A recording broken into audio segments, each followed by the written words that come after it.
So many question the demise in our lives, but it really comes down to the contributions of negative intentions attracted into the development of the times. For so long, history focused on control, fights over religion and means towards ends that simply just don't make sense. But still we've always fought to defend freedom and descend from the hatred that seems to ascend. Kindred souls to carry us along, away from the carnage of the loss. They don't see us bringing us away from connecting to the growth we need. Throughout the generations, learning to hate what it is they don't know. The collective lets the knowledge to the ones who will grow, because evolution will take its place, only to protect the human race and focus on better ways of perceiving our days. Living in grace, a collective change taking place. Believe in the light, open the prospects of defining life in the ways that invoke change into better days.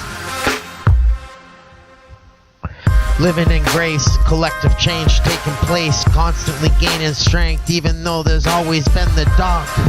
A conscious spark lights the way, visible in the darkest of states, subconsciously making its way to the front of the brain, making us see that the end of the light is the glimmering way.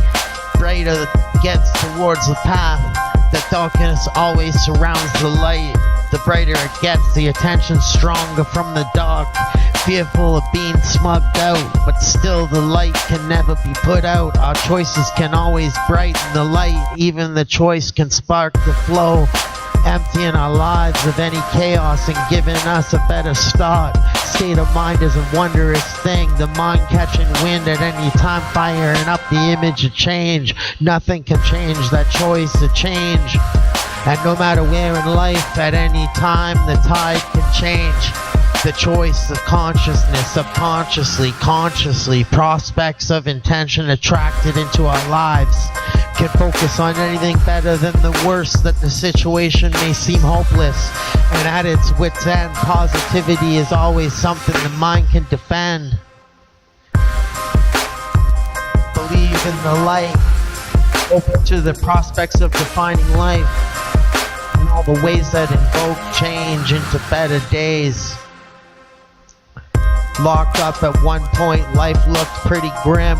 Looking at the designation as a dangerous offender, headed to the penitentiary, life sentence with no freedom in sight. Living towards not knowing if there would ever be an end to being locked up. But I kept my head up and took what was mine, shuffled the cards to play them right, so I could brighten up the direction of my life. At the end, looking down left to right, nothing looked right, so my eyes upwards, gazing to find the light. I'm one to state, clawing and fighting for life was worth the sleepless nights, vowing I'd change my focus, bettering my behaviors to better help myself. Now I learned that I can channel it all, reaching out to others in despair so feverishly that I feared. But harnessed, I learned to make it disappear. If you cut a butterfly free while it's making its way out of its cocoon into its journey through life, you've made it easy. But as it flies across the ocean, it'll run out of strength. It'll fall to its death. People build needed strength in defeating the pains of their lives. Shine a light, but we've got to take our own steps through life.